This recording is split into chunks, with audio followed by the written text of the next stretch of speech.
Bismillahirrahmanirrahim. Assalamualaikum warahmatullahi wabarakatuh.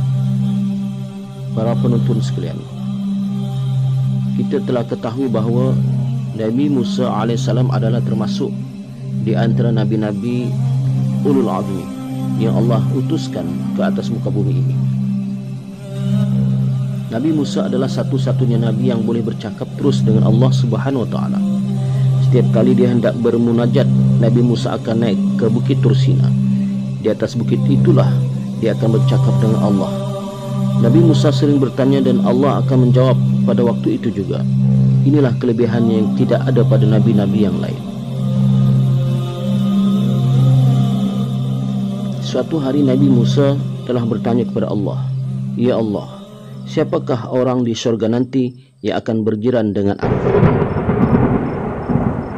Allah pun menjawab dengan mengatakan nama orang itu, kampung serta tempat tinggalnya.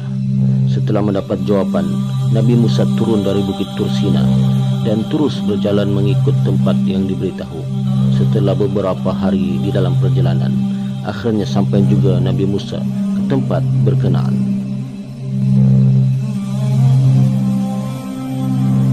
Dengan pertolongan beberapa orang penduduk di situ, beliau berjaya bertemu dengan orang tersebut. Setelah memberi salam, beliau dipersilakan masuk dan duduk di ruang tamu. Tuan rumah itu tidak melayan Nabi Musa. Dia masuk ke dalam bilik dan melakukan sesuatu di dalam.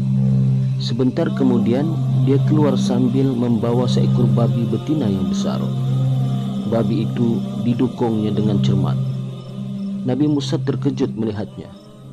"Apa hal ni?" kata Nabi Musa berbisik dalam hatinya, penuh keheranan.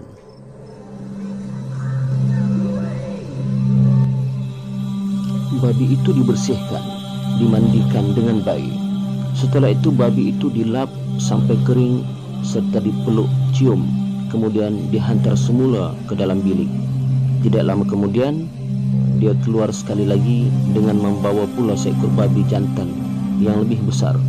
Babi itu juga dimandikan dan dibersihkan, kemudian dilap hingga kering dan dipeluk serta cium dengan penuh kasih sayang. Babi itu kemudiannya dihantar semula ke bilik. Selesai kerjanya, barulah dia melayan Nabi Musa. Kata Musa, "Wahai saudara, apa agama kamu?" "Aku agama Tauhid," jawab pemuda itu, yaitu agama Islam. "Habis, mengapa kamu membela babi?" "Kita tidak boleh berbuat begitu," kata Nabi Musa. "Wahai Tuan hamba," kata pemuda itu, "sebenarnya kedua babi itu adalah ibu bapa kandungku. Oleh kerana mereka telah melakukan dosa yang besar, Allah telah menukarkan rupa mereka menjadi babi yang kedua rupanya. Soal dosa mereka dengan Allah itu soal lain. Itu urusannya dengan Allah. Aku sebagai anaknya tetap melaksanakan kewajipanku sebagai anak. Hari-hari aku berbakti kepada kedua ibu bapaku, seperti mana yang Tuan hamba lihat tadi. Walaupun rupa mereka sudah menjadi babi, aku tetap melaksanakan tugasku," sambungnya. "Setiap hari aku berdoa kepada Allah agar mereka diampunkan. Aku bermohon supaya Allah menukarkan wajah mereka menjadi manusia yang sebenar. Tetapi Allah masih belum memakbulkan lagi," tambah pemuda itu lagi.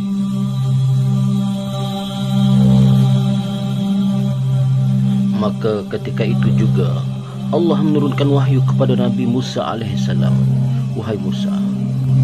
Wahai Musa, inilah orang yang akan berjiran dengan kamu di syurga nanti. Hasil baktinya yang sangat tinggi kepada kedua ibu bapanya. Ibu bapanya yang sudah buruk dengan rupa babi pun dia berbakti juga. Oleh itu kami naikkan makamnya sebagai anak yang soleh di sisi kami. Itulah berkat anak yang soleh. Doa anak yang soleh dapat menebus dosa ibu bapa yang akan masuk ke dalam neraka pindah ke syurga. Ini juga hendaklah dengan syarat dia berbakti kepada ibu bapanya, walaupun hingga ke peringkat rupa ayah dan ibunya seperti babi.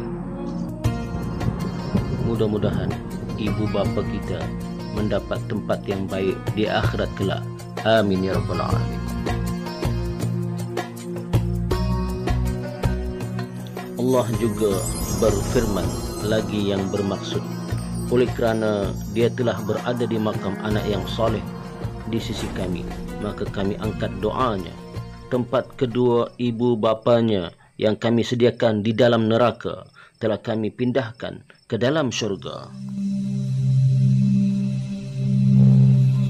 Erti sayang seorang anak kepada ibu dan bapanya bukan melalui hantaran wang ringgit, tetapi sayang seorang anak pada kedua ibu bapanya ialah dengan doanya, supaya kedua ibu bapanya mendapat tempat yang terbaik di sisi Allah Subhanahu wa taala. Walau bagaimana buruk sekalipun perangai kedua ibu bapa kita, itu bukan urusan kita. Urusan kita ialah menjaga mereka dengan penuh kasih sayang, sebagaimana mereka menjaga kita sewaktu kecil hingga dewasa. Doa anak yang saleh akan membantu kedua ibu bapanya mendapat tempat yang baik di akhirat. Inilah yang dinanti-nantikan oleh para ibu bapa di alam kubur. Walau banyak mana sekalipun dosa yang mereka lakukan, itu juga bukan urusan kita.